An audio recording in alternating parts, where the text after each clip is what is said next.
Hi everybody, Adam here. Welcome back to our Lego room.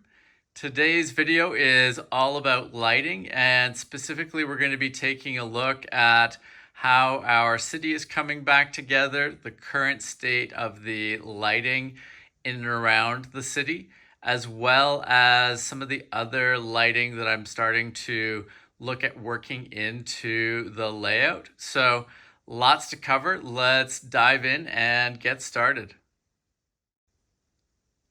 So to start off with, I think it's helpful to take a look at the current state of the layout with the layout lights on and the room lights off. Really happy with the progress we're making here. I think it's great to see all the lights up and down that main street of the city. Great to see some of the buildings starting to be lit there. And really happy with some of these initial tests I'm doing with some localized different lights in and around the train yard and other parts of the layout. So let's take a closer look at each of these areas. So first up here, we've got the lighting by the grain elevator. This is a new set of lights that I'm experimenting with adding to this part of the layout. Really like what it does here. I think it's really cool to have lighting sort of, highlighting the driveway up to the grain elevator door there. I think it adds a nice pocket of light in a spot that it's reasonably believable to think that there could be or would be lighting. So I like that. Also would like to add some tiny pops of light somewhere, or at least in a few other places around these structures. Potentially a light inside the support building here, so you can see that coming out the windows there. I think that would be cool. Possibly interior light inside the grain elevator when these doors are open to showcase the inside there. And then maybe even something on the front of one or both of these buildings, just, kind of a light hanging off of the building sort of idea. Not a ton of light coming from it, but something just to add some more pockets of light around these structures. But happy with the way these particular brick stuff light posts here look in and around the grain elevator. I'm going to be switching the support building here to its new base soon. And as part of that, I will put in the understructure support for having power to that module so that we can, put these lampposts in and get all of this wiring put underneath and, hidden away. But, as a proof of concept, I think this is going to work well for the grain elevator and surrounding area. Now, in another proof of concept over here by the warehouse, I've got 4 more of those particular lampposts set up, and this is another spot that I think could really benefit from them. Cool to have, possibly even the 4 on this side here, and then 4 more on the other side of the second track there that is out in front of the warehouse, so that all the trains that are in the immediate vicinity of the warehouse are lit and highlighted. Would also like to get some interior lighting on the warehouse itself, whether that be, sort of general room lighting, or whether it be some specific, spotlights or sort of wall lights that are hanging off of interior walls or around the doorways. Something like that I think would be nice as well. But I like the general lighting that this provides to the exterior of the warehouse here, where all the trains are hanging out. So again, this is another one where, currently just a proof of concept on a base plate, but as I start to put the Mills modules in front of the warehouse here, I will add the power support there, and we can start to hook up these things officially around the building. But quite happy with how that works. And I think it would be interesting to explore, I don't know if it would be these lampposts in particular, but maybe some other localized lighting like that at some point in the rail yard, maybe in the middle somewhere. I do want to add some different signals, so that might be enough if we put some of that in the yard area and the main line track as it's passing by. But just a few more pockets of light in some specific locations I think would add a lot and would look cool. So now taking a look at the city, obviously this is the biggest part of the layout currently when it comes to lights. And from the last show that we displayed at, I had not gotten all of the city buildings and the wiring all back together until quite recently. But it's nice to see everything in action again. Great to see all the lights down the main street here. Great to see the buildings lit up. Been making a lot of progress on the city lighting, and moments like this really cool, and it's fun to appreciate how far we've come. And for me personally, it really lays clear the next steps that I want to do to continue to apply all this lighting throughout the room and specifically the city itself. One of the big things that I want to tackle, when we went and took apart the city and took some of the buildings and the roadways to a recent show that we displayed at, all the wiring got disconnected for all the roads all the way down here. And so we took those out and then we brought them back, and getting them all hooked back up together again and getting all of these street lights active again was pesky. Not hard, but pesky. And it would be really nice to simplify the wiring and apply some of the modularity that we have in the city with the magnetic power couplers between the Mills modules out to the roadway here. I'll show you afterwards because you need to see it with the room lights on to really appreciate it. But just a lot of wiring going all the way down this main road here. And while that's workable, I really want to be able to disassemble and reassemble these road pieces with minimal hassle, minimal issue. I want the opportunity to take, chunks of the roadway out to Lego shows without, worrying about, having to take wiring apart, take lights off of particular road modules. And then when I bring them back from those shows, I would like to be able to get the city back up and running in short order, just being able to plug stuff back in and get things, just naturally working again.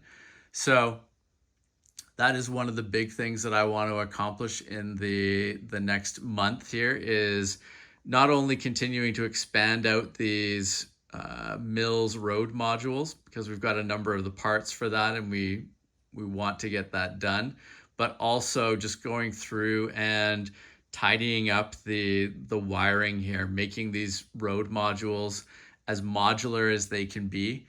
And that will then help us as we start to finish the road modules off. It'll be easier to tuck the remaining wires into those modules. And I think will give us a nice clean looking main road here. The other thing that will be nice about that is if we can get that the power simplified down the main road, we can get the roadways cleared and we can start to get some more vehicles and foliage into the main road here. I want to get that done to really see how the lighting works down the main road. I think currently, I love the way it looks currently with all the lamp posts. I think it's a little unnatural though, and I think that as we start to add in some vehicles and some foliage, I think we can make this look really dynamic, and it'll add a lot of life to this part of the layout. So looking forward to that. Lots of cool stuff to do there.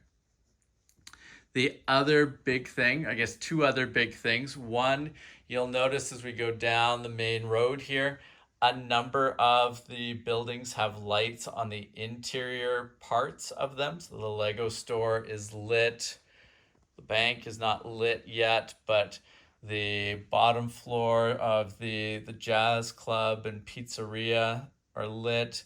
We've got a couple of the floors in the police station lit, and we've got most of the interior of the boutique hotel lit. And, I think that those lights really add a lot. Really impressed by how well they've worked.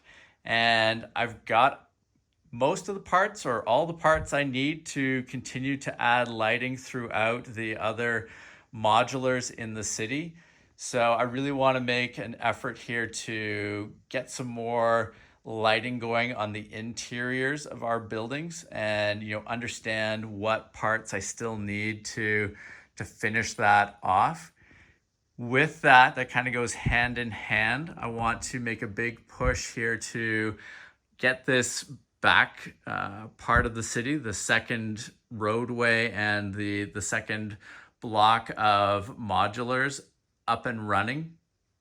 It's been something that's been kind of sitting around for a while now, and I want to make a push here to get that set up as much as we can. With that, we've got a number of other modulars that are going to be going in, so I think that's a good opportunity to focus on this back roadway. We've got the Avengers Tower, we've got the Natural History Museum is going to go back there. Lots of interesting buildings, so I want to get those in there, and as part of that, start lighting up that back part of the city. I also have a different set of lampposts that I'm going to try out in the on that second roadway back there, which I think will look cool. So really want to try that out and see how those work. But those are the big things for the city. Tidying up the wiring on the main roadway here, more interior lighting, and really starting to flesh out and get the second half, the back half of the city, going and bring it to life similar to what we've been doing on the main street here. Now with the lights back on, couple things to notice. First off, you can see how I mentioned all the wires. It's a whole lot of wires for all this lighting down the street. Will be nice to simplify that. Will be nice to get that more modular. Does it need to be? No, I could get this stuff tucked back into the, underneath the sidewalk. Could all be out of sight. But like I mentioned, by making that modular and reducing some of the wires that we need to use, will make it a lot easier to swap streets in and out if we want to make a seasonal change to the roadways. Also easier for us to take things to shows and then get them plugged back into the layout. So, I think it will be a nice beneficial change to simplify the wiring on this exterior roadway here. The other thing that I need to think about a little bit that we haven't talked about yet is power. So currently the city is powered off of 2 USB battery packs. This pack over here powers the interior lights in all the buildings and the lampposts that are on that side of the street all the way down. The other battery pack powers the traffic lights and the lampposts that are on the outside of the street. I'm not sure if that'll be the kind of final breakdown that we go with. I don't think I could run the entire city, especially once it's completely done, off of one battery pack. So just need to figure out the best way to break up the city into a couple different chunks that can be powered easily and efficiently off of these USB battery packs. The other thing that we need to think about, so currently the lights on this side of the layout, so around the grain elevator and the warehouse, are just powered off of battery packs. Need to run power underneath the Mills modules over here in a way that we can connect all of those together, have them powered off of one power source, and basically provide a good sort of long-term power solution for this side of the layout. It's fine for now to use the battery packs, but it would just be nice if we could have maybe either one battery pack that powers this side of the layout, or maybe it runs out to another USB power pack or a couple USB power packs, depending on just how much lighting we put in on this side of the layout. So overall, quite excited with the lighting direction that we're going in, and quite happy to have the lighting in the city back up and running again. Always tough after shows to get the entire layout back up and running again. I think we're getting better at reducing the downtime and making it easier to take apart and reassemble a number of the modules in the layout. But some of these changes I'm talking about, specifically with the roadways, I think will make things much better in the future. And, looking forward to continuing to go through my box of brick stuff goodies and making sure that we get as many different lighting options available to us in the city as we can. I think it's going to be awesome when the roadways a little more complete. We'll be able to start getting vehicles in there. Some interesting things I think we can do with vehicle lighting. I'm looking forward to lighting more of the interiors of the buildings. Lots of fun stuff ahead. And, down the line here, need to think a bit more about lighting in and around the trains as well. We do have lights on some of the trains, but would like to get more lighting integrated into that part of the layout as well. So lots of great stuff ahead. If you have not subscribed to the channel, please make sure to do so that you don't miss out on any of our upcoming videos. And thank you very much for watching. We will see you again soon. Take care. Bye.